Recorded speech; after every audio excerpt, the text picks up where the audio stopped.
There are Christians naman who get trapped in a flat line, spiritual non-growth. Yung kumbaga sa monitor ng puso, pag nag-flat line na yan, ibig sabihin wala nang tibok.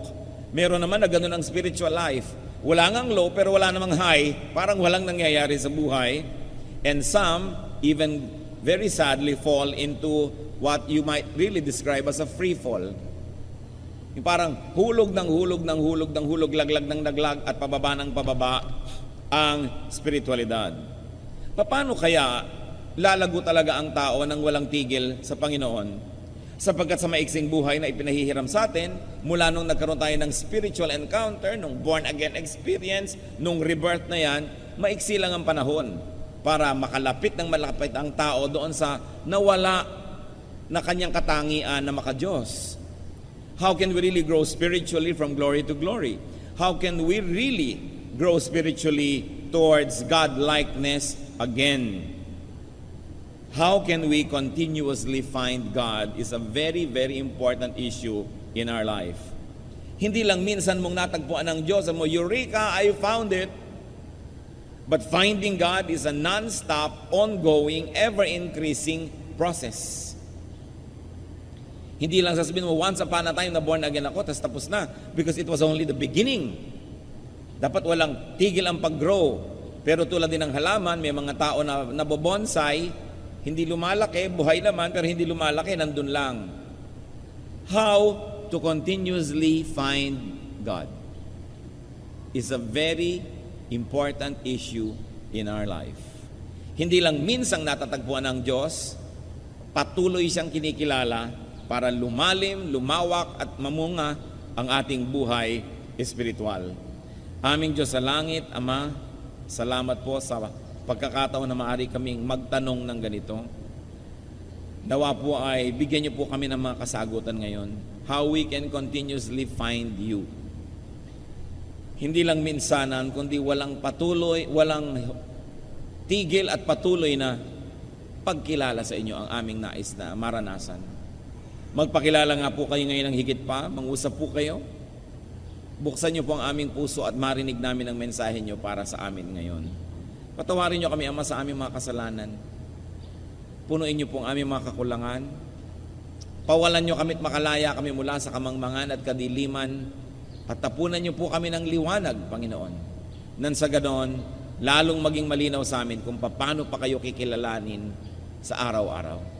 Mangusap kayong may kapangyarihan, O God, protect us from all works of evil, from presence of evil men and evil spirits, from the malicious plans of evil against us.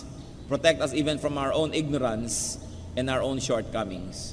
Fill our hearts with your presence. Sit on your throne of power, O God of heaven, and give blessings to your people.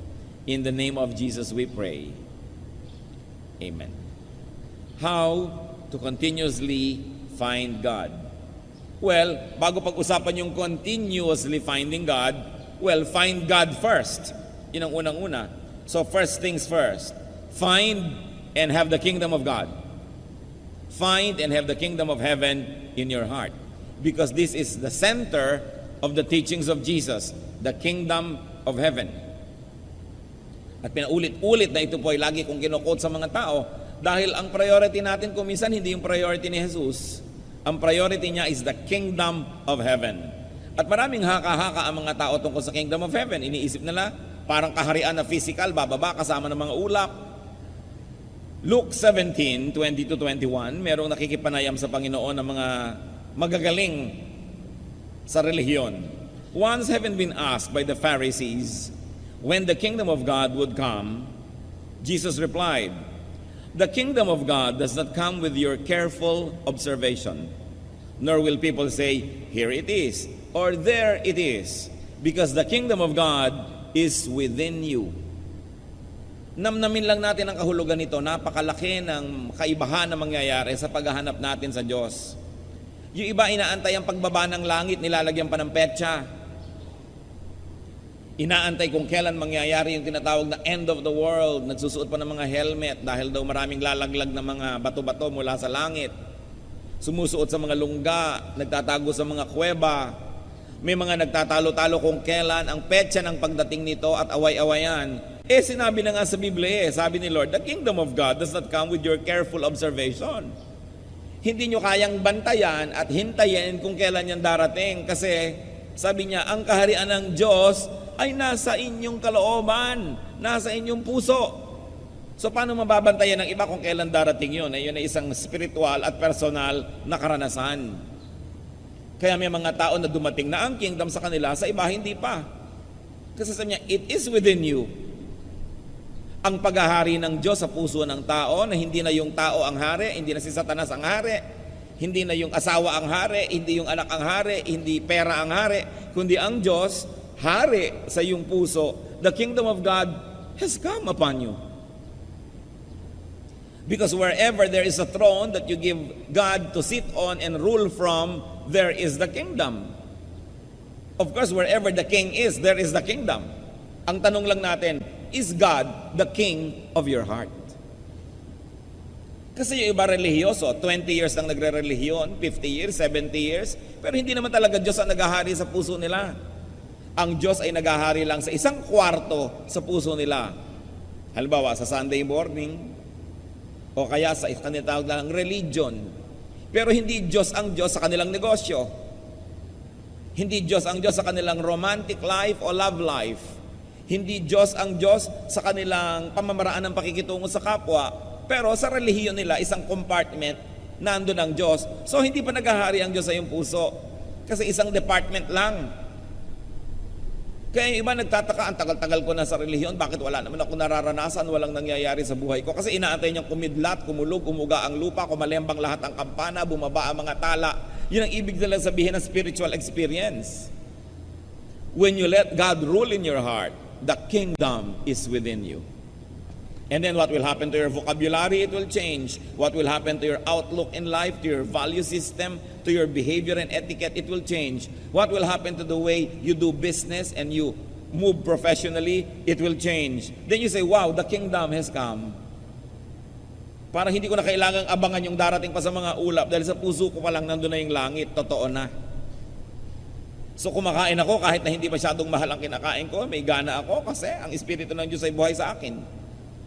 Malusog man ako o may sakit, nagtitiwala ako sa Diyos dahil alam kong mabuhay at mamatay, kasama ko siya. So hindi ako masyadong concerned. Hindi ako takot sa kamatayan dahil alam kong sa kabila nitong buhay na ito, nandun pa rin ang Diyos. Yun ang paghahari ng Panginoon sa ating buhay na kailangang mangyari, hindi lang magkaroon tayo ng relihiyon. Sa katunayan nga, kumisan yung relihiyon pa ang sagabal. Kasi yung mga hatred ng religion mo, hatred mo rin. Yung kalaban ng religious group mo, kalaban mo rin. Nasaan ang paghahari ng Diyos sa iyong buhay?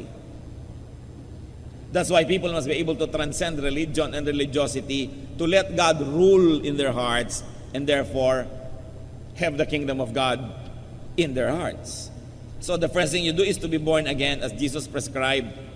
John 3:3, in reply, Jesus declared, I tell you the truth, no one can see the kingdom of God unless he is born again. Sobra naman kasing pinadali ng iba yung born again. A, accept that you're a sinner. B, believe in Jesus. C, confess Christ. Pumikit ka, tambagin mo si Kristo, itaas mo ang iyong kamay, at voila, born again ka na. Hindi naman gano'ng kasimple yun. Kailangan na iintindihan, dinidibdib nung gumagawa para magkaroon ng tunay na kahulugan.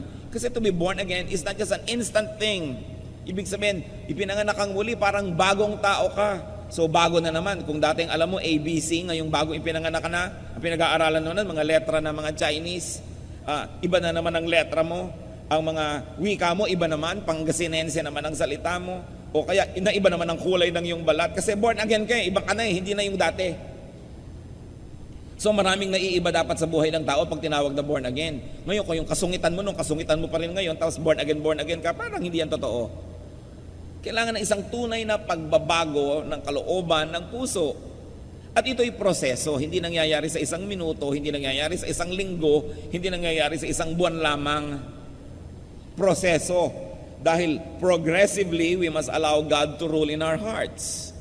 Dahan-dahan, unti-unti. So it is an ever-increasing work. Kaya sabi, we are changed from glory to glory.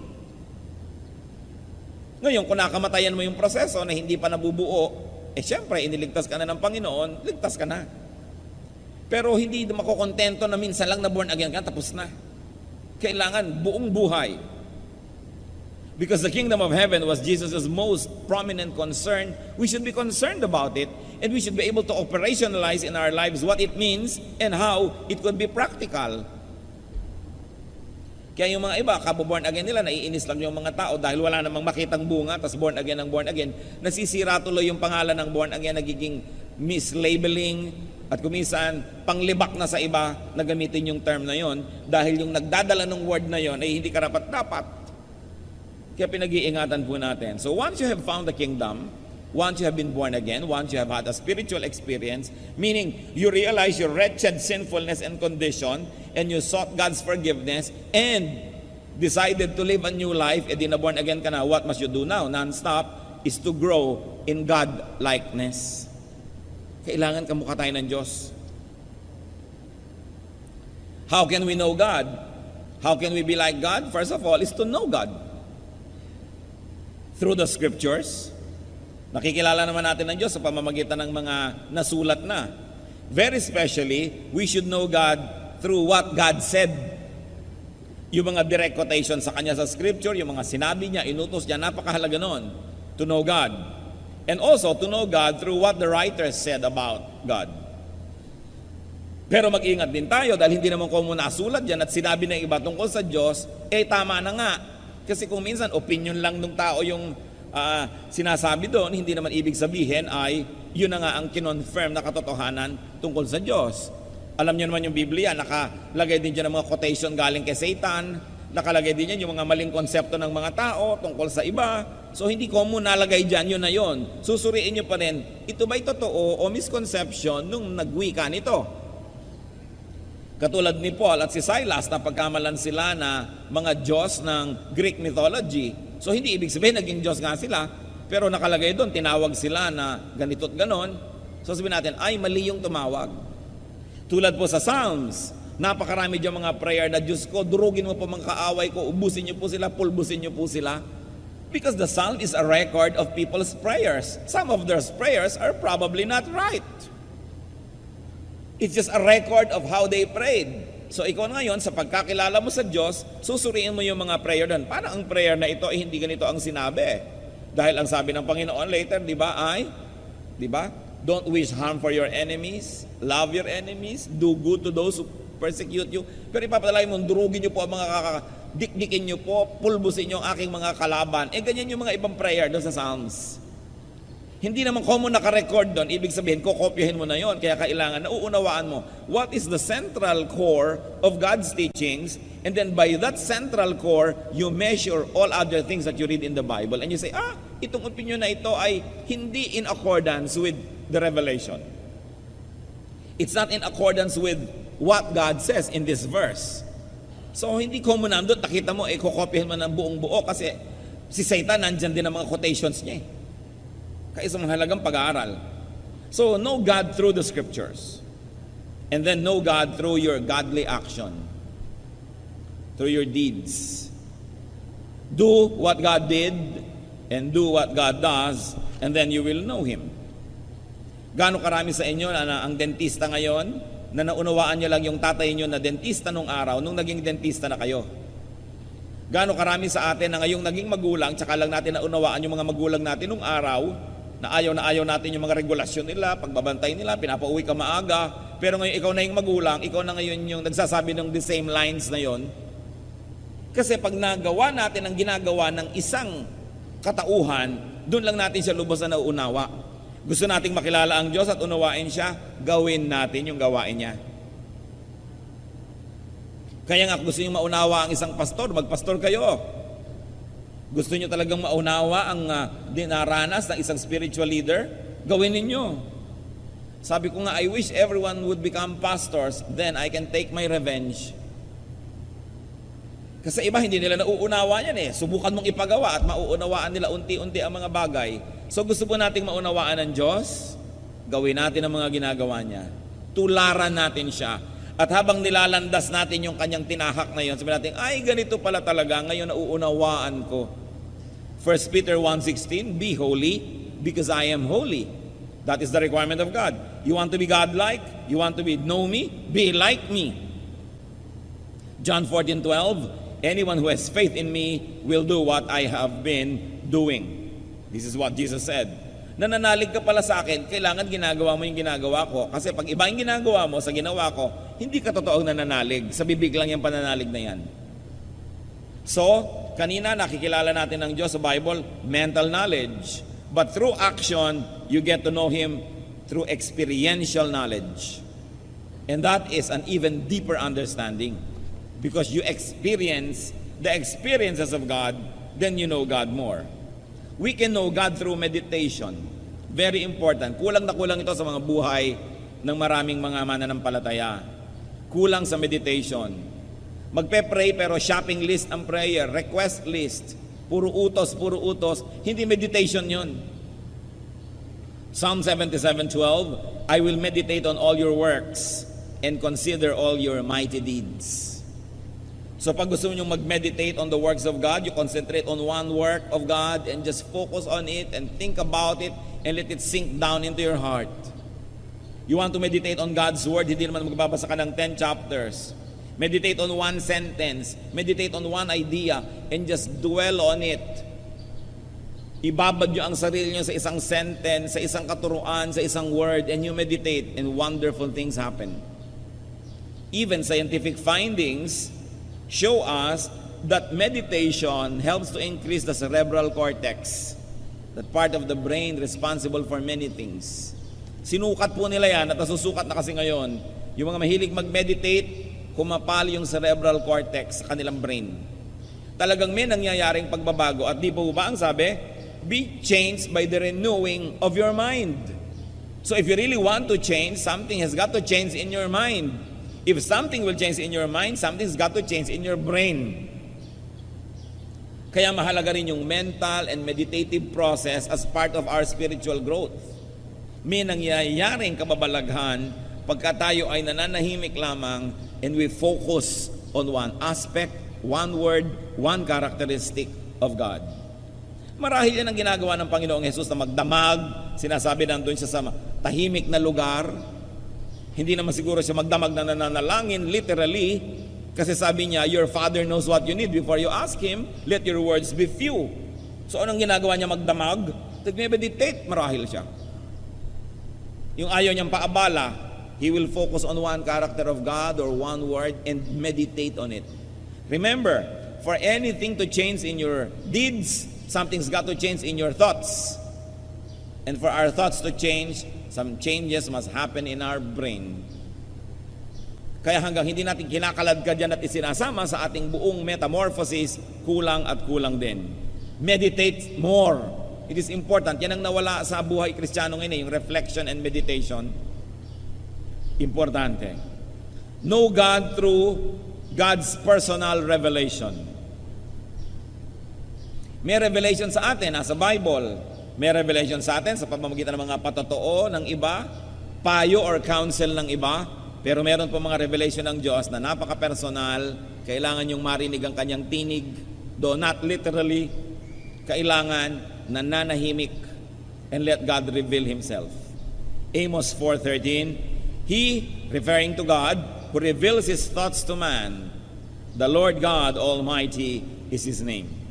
So God reveals His thoughts.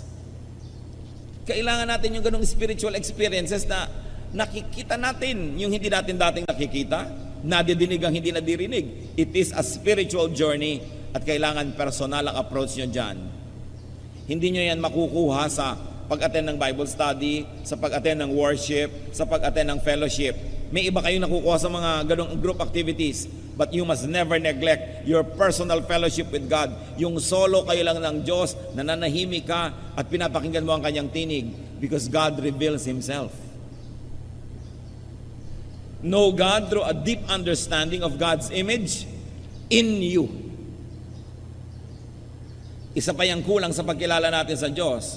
Huwag na kayong lumayo. Kilalanin ninyo ang inyong sarili at may makikita kayo na imprint of God's image. Genesis 1:26, Then God said, Let us make man in our image, in our likeness. Kung minsan nane-neglect natin ito, na-appreciaten that we were made in God's image. May bakas ang personalidad ng Diyos sa ating personalidad. Hanapin nyo yon. May bakas din si Satanas. Okay? Kasi nai-impluensya niya tayo. Kumisan nga siya pang mas maraming bakas. Pero may bakas ang Diyos sa atin. Na kung yung bakas na yun ay kinikilala natin, pinapakain natin, pinapalakas natin, yun ang lalaki ng lalaki, the image that was lost in the Garden of Eden. Not totally, but was damaged when Adam and Eve sinned. The image of God that was damaged when we committed personal sin and when we continue to commit sin. But there is that image of God in us. Genesis 2:7, the Lord God formed the man from the dust of the ground and breathed into his nostrils the breath of life, and the man became a living being. Hiningahan tayo ng Diyos. Literally or not, symbolically or not, there is an aspect, an element of God that was given to us. Kailangan nating hanapin yon, bungkalin, palaguin. And how do you do that? In the easiest way, imitate God. Be like God in thought. Kailangang matutunan natin mga kapatid na mag-isip tulad ng pag-iisip ng Diyos. Suriin po ninyo inyong pag-iisip. May gumawa sa inyo ng masama. Anong number one tendency natin gawin? Pag sinabi niyong gumante, hindi ganyan mag-isip ang Diyos. Pag may nakita tayong umuunlad ang buhay, maiinggit tayo, hindi ganyan mag-isip ang Diyos. Pagka may nakita tayo na pag-iiwanan na tayo, gusto natin siyang hilahin pababa, hindi ganyan mag-isip ang Diyos. May nagugutom, meron ka namang maibibigay, hindi ka nagbibigay, hindi ganyan mag-isip ang Diyos. Paano tayo magiging kawangis ng Diyos kung di muna tayo mag-iumpisang mag-isip tulad niya? Kaya gawin niyo mga kapatid yan na habit. Sabihin niyo lagi sa sarili niyo, pagka medyo nag-iisip kayo ng medyo Satanasya, sasabihin mo, hindi ganyan mag-isip ang Diyos. Pagka hindi ibinibigay ng mister niyo ang buong sweldo, sabihin mo, darling, hindi ganyan mag-isip ang Diyos. Diba? Pagka naman kinukupitan kayo ng asawa niyo at ibinibigay sa kamag-anak, sasabihin mo, dear, hindi ganyan mag-isip ang Diyos. No? Pagka sinasabi sa inyong overtime, hindi naman pala mo, hindi ganyan mag-isip ang Diyos. Napakahalaga, lalong-lalo kung sa sarili natin i-apply eh. Pag medyo naiinggit-inggit ka na, naiinis ka na, nababahuan ka na doon sa katabi mo at gusto mo siyang palayuin ang ubod ng layo, hindi ganyan mag-isip ang Diyos. Mula nga sa langit, pumunta siya sa lupa, nakisalamuha sa mga taong tulad natin. Pagka may kapatid ka, magmamanahan kayo, naghihingalo ang nanay ninyo, nag-aagawan na kayo, sabi niyo, hindi ganyan mag-isip ang Diyos. Pagka lang naalala natin yon, we will be able to imitate God. Remember, the best way to imitate a person is not only to imitate his looks, but to imitate the way he thinks. So isipin natin ang pag-iisip ng Diyos. So be like God in thought. At pag nangyari yon, we will be like God in word. Sa pagsasalita, magiging makadiyos. And of course, we will be like God in action. Mga kapatid, yung action at saka word, ang pinagsisimulan lang nun, yung thought. Bantayan nyo lang ang inyong thought. Wala na kayo ibang dapat bantayan pa. Because everything else will follow. When you think like God, you will automatically be like God. You don't have to be watchful about everything else. John 14:12, I tell you the truth. Anyone who has faith in me will do what I have been doing. This is Jesus speaking. He will do even greater things than this. Sabi niya, naniniwala kayo sa akin, gagawin niyo lahat ng ginawa ko. Sa katunayan, mas marami pa kayong gagawin. Mahihigitan niyo pa ako. Kasi sandali lang ako may ginawa, kayo matagal. Sabi ni Lord, naniniwala kayo sa akin? Higitan niyo ang mga ginawa ko. No, hindi niyo huwag naman higitan niyo yung pagpapapako sa krus. Kanya lang yon. Yung kabutihan niya sa mga kapuspalad, yung pag-unawa, pag-intindi, pagtuturo at pagtutuwid niya sa mga naliligaw ng landas. Yung pakikisalamuha niya sa mga sinners and tax collectors and publicans. Hindi ko mo relihiyoso, lumalayo sa taong ganon. Nakikisalamuha siya dahil siya ay salt of the earth, light of the world. Tularan natin siya. Kung minsan ang layo na natin kay Jesus. Ang layo na natin sa isa pa nating hinahangaan na si John the Baptist. Ang mga relihiyoso sa daang nakaraang panahon hanggang sa ngayon, pag sinuri nila yung kanilang behavior, lifestyle, and religious activities, ibang-iba sa ipinakitang halimbawa ng Panginoong Jesus. Meron pa mga nagtatanong, Pastor, papayagan ho ba natin pumasok dito yung mga naka-jogging suit? Dahil naglalaro-laro dyan, magwo-worship. Bakit naman hindi? Sa palagay nyo kaya kung darating dito si Jesus ngayon, nakakurbata? Kung darating kaya ngayon dito si John the Baptist nakabarong Tagalog, mga Jeprox nga sila nung panahon nila. So bakit hindi? Pero hindi, wear your Sunday best. Yan ang ngayon ang culture ng church. Although hindi naman masama, ha? Pag naaalala ko na, naku, para kayo mga long sleeve at para mga ibuburol, kulang na lang bulak sa ilong. Yun daw ang pagharap sa Diyos. Well, hindi yun masama. Hindi ko yun kinokontra. Presentable kayo, mabuti. Pero huwag niyong husgahan yung gusgusin na dumarating. Kung yun na lang ang damit nun. At para sa akin, kasi naman hindi siya umaten, kahit ano na lang, dumating siya dyan, huwag lang siyang hubot-hubad dahil baka naman tayo magambala. Pero huwag hinuhusgahan ng tao sa itsura, sa ganyan. Diba? Sasabihin pa natin, linggo, dapat Sunday. May linggo ba sa langit? God is timeless. But it's nice to wear your best so that you look good for God. But don't judge people who don't share your opinion about dressing. Dahil may kani-kanyang kalagayan tayo. Kung may mga nagtitinda pa buong madaling araw, nagtinda pa dyan sa Nabotas, tapos pupunta dito para mag-church, ine-expect nyo ba na bihis na bihis? Di dala niya banyera, may mga dala siya mga kaliskis, at kumatalsikan kayo, pasensya kayo, dahil ganyan mag-isip ang Diyos.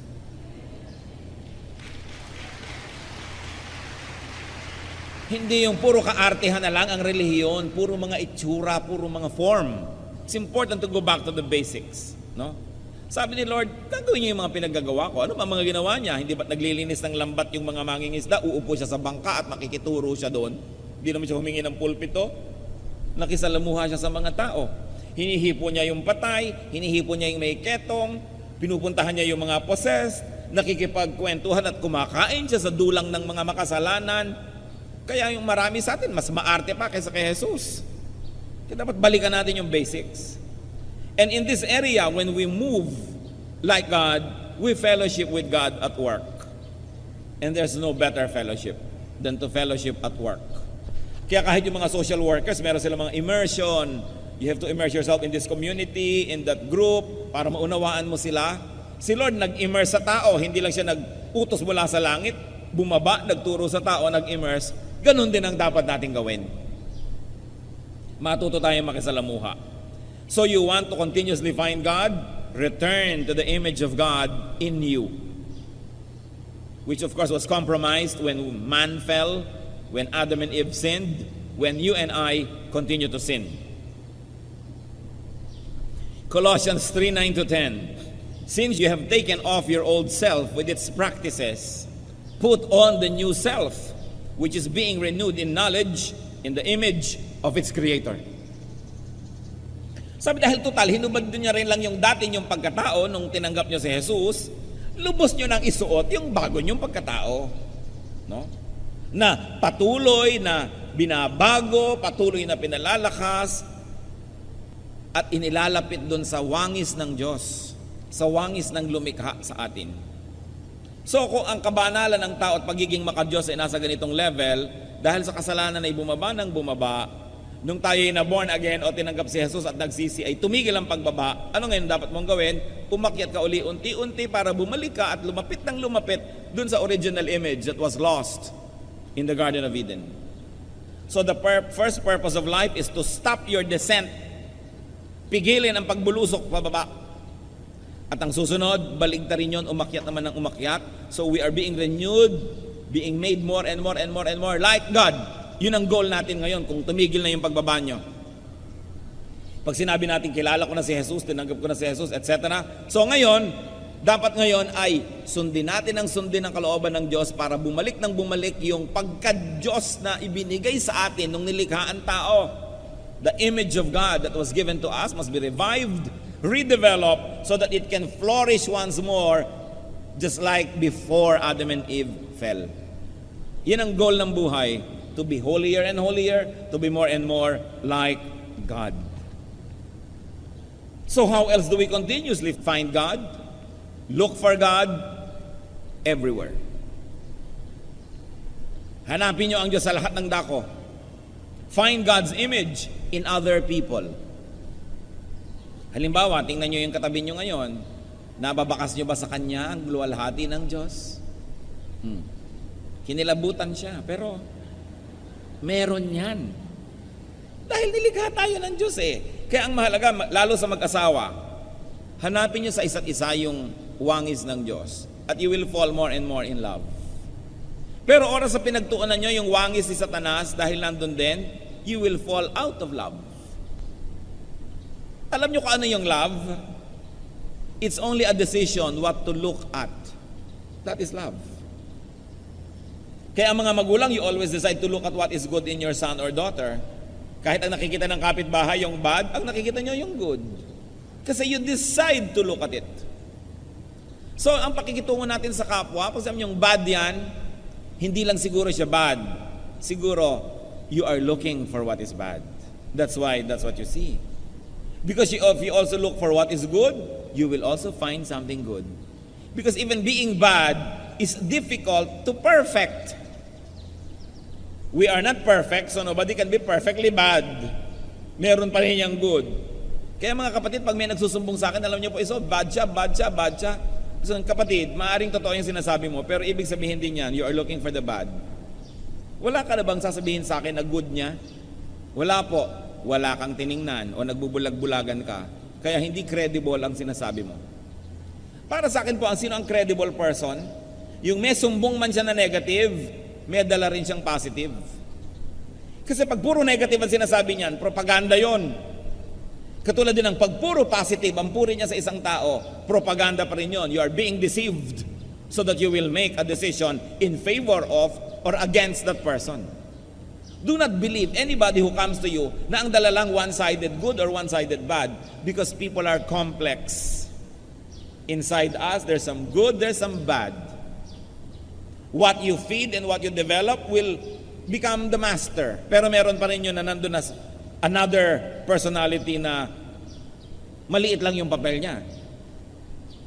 So what you look for in people also tells you about your kind of eyes and your kind of heart. So, hanapin natin yung mabuti. You want to find God? Sabi ni iba, saan ko po ba hanapin ang Diyos? Hindi ko na mahanap. Look for God's imprint on people. Tingnan nyo ang mga tao sa paligid nyo and you will find parts of God's character. You will find God's gifts. You will find God's power. There are people who are very powerful when they speak. That comes from God. There are those whose personalities are so powerful they can move others, especially to positive action. That comes from God.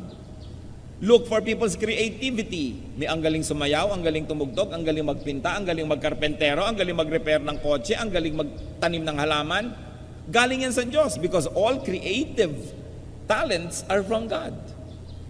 Look for beauty because God is God of beauty. Then you will find God in people.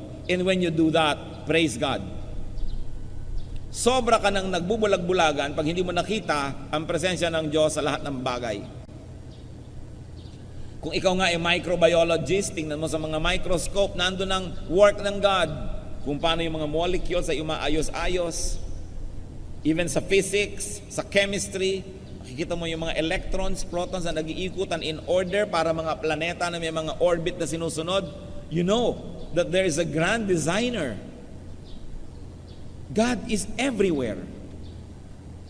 Kaya kailangan nating tingnan. What you do not have, you find everywhere. Only you do not look at the right places. So it is important. Sabi sa Philippians 4:8, finally, brothers, whatever is true, whatever is noble, whatever is right, whatever is pure, whatever is lovely, whatever is admirable, if anything is excellent or praiseworthy, think about such things. We are a product of how we think. Kaya yung mga tao, kung kuminsan tumataas masyado ang presyon, bumibilis ang tibok ng puso, ang pulso, nagkakasakit-sakit? Kasi may sakit ang paraan ng pag-iisip nila. Sick thoughts render sick bodies. Kaya pati yung mga gagaling, kailangan sa isip nila magbago ng pag-iisip. Hindi yung mga inom sila ng inom halimbawa ng pampakalma, tapos ang iniisip nila lahat ng pampainis. Hindi katatabla ng gamot. Masisira ang gamot sa iyo. Kasi nasa pag-iisip yan. Meron naman, lalo mga matatanda na bilib sa isang doktor, may sakit, magpapadoktor, nagbibihis pa lang, dadali mo sa doktor, gumagaling na. Kasi nananalig. Yung pag-iisip natin, yan lang ang makonquer natin. Ikaw na ang makapangyarihang tao sa balat ng lupa dahil yan ang pinakamahirap supilin. Pero when you think positive thoughts, beautiful thoughts, godly thoughts, sumusunod ang inyong katawan. Subukan nyo, halimbawa ngayon, exercise. Lalo yung mga seloso at selosa at hindi nyo kasama ngayon na inyong kabiyak, isipin nyo may nakakandong sa kanya ngayong iba. Sige, isipin nyo. Hindi ba nagiinit ang tenga nyo na? No? Kumukulo na ang dugo nyo, iniisip nyo pala yun, hindi pa yun totoo. Pero pag totoo na sa inyong isip, kasunod na yung inyong katawan. Kaya yung pag-iisip, yan ang kinokontrol. Be transformed by the renewing of your mind. Pero, kaya yung mga iba, subukan yung pumikit. Mag-isip kayo ng napakagandang tanawin, mga lunti ang bundok, mga ibong humuhuni, mga batis na sumasayaw sa paligid ng mga bato. Di ba napapangiti kayo at nare-relax? Word pa lang yung naririnig nyo sa akin. Ha? Hindi nyo pa nakikita yung totoong bato. This is the power of words. Kaya pag may narinig kayong salita na sinabi sa inyo, lalo yung minura kayo, para kayong nakuryente, para kayong tinamaan ng kidlat, may talab. Word lang yon, sound waves. That's why we should control the words. We should control the thoughts. This is where the battle happens in our mind. Pag natalo ka na sa isip, talo na, kasunod na lahat yan. Dahil ang katawan, sumusunod lang yan sa isip. So sabi, our battle is not against powers, but against principalities in the air, against the unseen forces, which lay claim to our thoughts. That's why it is important to control, to discipline the way we think. At sabi, ano daw ang isipin? Whatever is true, noble, right, pure, lovely, admirable, excellent, praiseworthy. Think about such things. And may I say, apply this when you think about your husband or wife, about your mother or father, about your son or daughter, about your daughter-in-law, about people at the office, people in school, your school. Think about these things. Kailangan natin palitan ang pag-isip tungkol sa tao. Because our thoughts have mysterious ways. Very importantly in our search for God, find God's image in creation. It's a challenge and a wonderful journey of discovery. Find God in nature. Hindi naman ibig sabihin yung dahon na sambahin mo dahil nandun ang Diyos. Tingnan niyo yung gawa ng Diyos dun sa dahon. Makikita niyo na may gumawa niya. Find God in natural phenomena, in the heavenly bodies. Find God in cells and molecules. If you're a chemist, find God in chemistry, or in physics, in mathematics, in biology, in the arts, because the imprint of God is everywhere. Romans 1:20. For since the creation of the world, God's invisible qualities, His eternal power and divine nature, have been clearly seen, being understood from what has been made, so that men are without excuse. Pag tinitingnan natin ang mga pyramids of Egypt, pagamat kalansay na lang yung natira, sabi natin, ang galing naman ang buwan.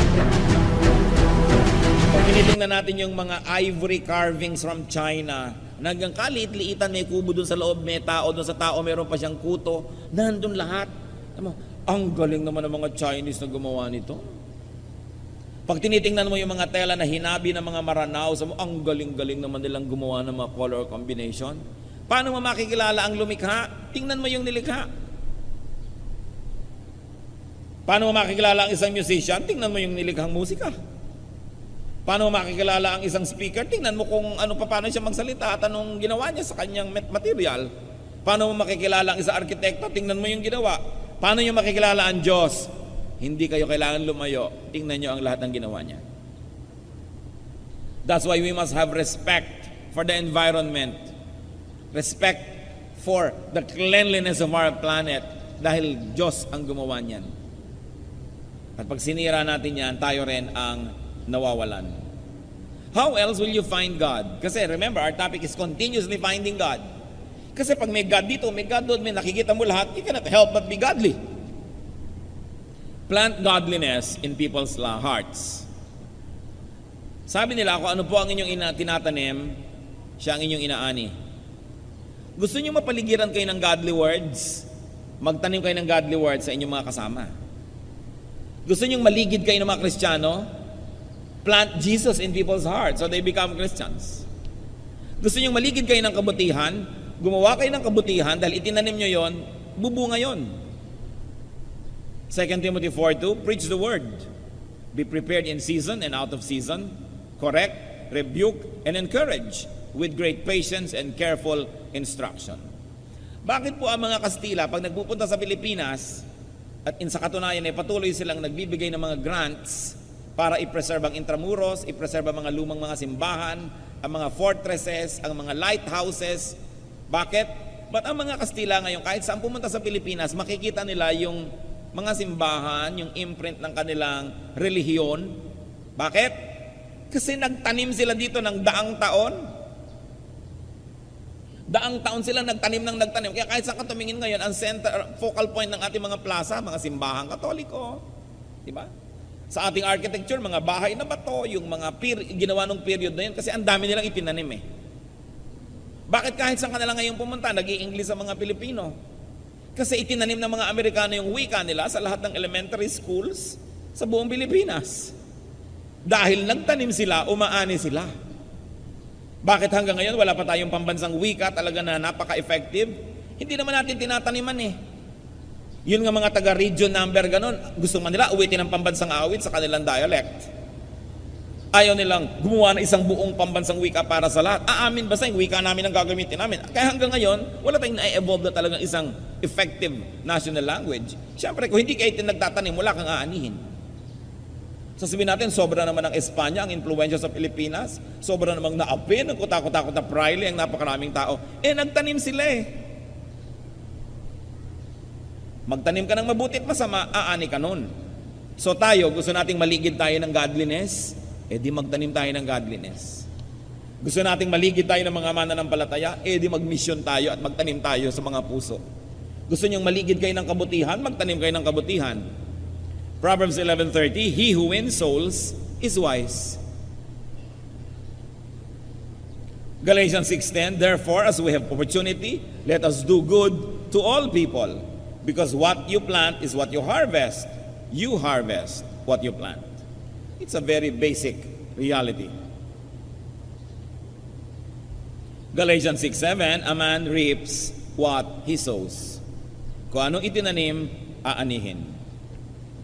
So when you replicate your godliness in other people, when you plant the word of God, when you do good deeds, eventually you will see God everywhere. And you will see God in everyone's heart. So you want to continuously find God? Exalt God everywhere. Purihin siya. Itaas ang kanyang pangalan kahit saan. Worship God anywhere and everywhere. John 4:21 and 24, Jesus declared, believe me, woman, a time is coming when you will worship the Father, neither on this mountain nor in Jerusalem. God is spirit, and his worshipers must worship in spirit and truth. So when we worship everywhere, then God's glorious presence will be everywhere. No believer of God must feel alone, because God is always around. Psalm 139, 7-9. Where can I go from your spirit? Where can I flee from your presence? If I go up to the heavens, you are there. If I make my bed in the depths, you are there. If I rise on the wings of the dawn, if I settle on the far side of the sea, even there your hand will guide me. Your right hand will hold me fast. In other words, saan man ako magpunta, O Diyos, naroon po kayo. God is everywhere.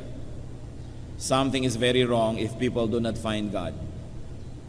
If people do not find God, it only means that they close their eyes, they refuse to see God, because the imprints of God's presence are everywhere. Matthew 7:7, seek and you will find. At yan po ang gusto kong iwang tanong sa ating lahat. Are we seeking God? Yung pag-attend ng ganitong mga public events is an act of seeking God, but it's not everything. If it's the only thing you do, well, you will find a bit of God, but you will probably not find enough that it becomes glorious in its proportion in your life. Kailangan ng meditation, kailangan ng personal study, ng prayer, kailangan ng pagsunod sa Diyos at paggawa ng kanyang mga gawain para dumami ang mga channels through which we can know and see God. Search for God above and beyond group Bible study, above and beyond worship and organized religion. The deep search for God is personal. Hindi pwedeng i-regulate ng leader, ituro kung saang chapter. It is a personal quest. Dapat po tayo may kani-kanyang personal na paghahanap sa Diyos.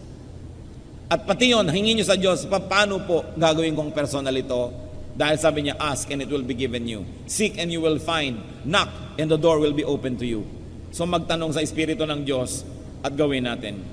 Find God and enjoy God. Deuteronomy 4:29, if you seek the Lord your God, you will find Him. If you look for Him with all your heart and with all your soul. Aming Diyos, gustong-gusto po namin kayong lalong makilala. Gustong-gusto namin, Lord, na maging personal ang relasyon namin sa inyo. Gustong-gusto namin malapit sa inyo.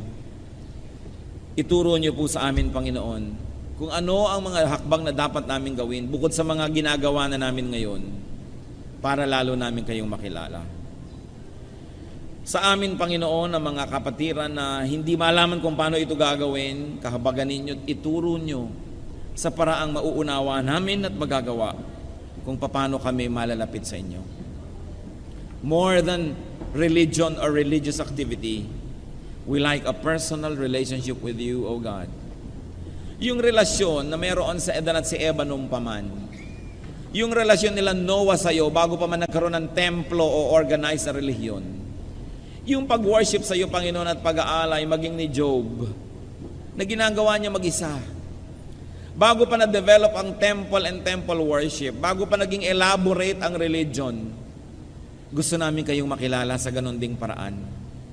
Bagamat ipinasasalamat namin ang aming kapatiran, ang aming fellowship, and we're thankful for what we can do together, teach us, O God, to have very personal dealings with you. And may you also deal with us in a very personal way. Reveal yourself to us.